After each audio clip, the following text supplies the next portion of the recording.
This is how I sew bindings onto quilts and how I turn corners on bindings. So this is just a pretend quilt with the batting, and the binding is a 2.5-inch strip that I pressed in half. So when I'm starting sewing the binding, I start a few inches from the end, so I leave enough to finish it off. I'm using a 1/4-inch seam, and I start to sew. If you have a walking foot, it's ideal, but I don't have one on this machine and it still works. So I'm going to stitch all the way down until I'm a 1/4 inch from the end of my quilt, so about right here.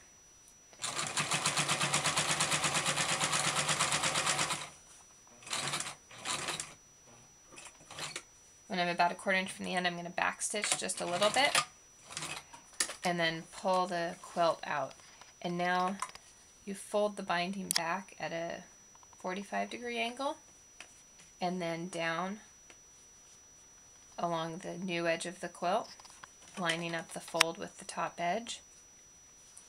And then I start sewing again with a 1/4 inch seam. I start off the end and start sewing all the way down, ideally without, ignore this bit, there you go.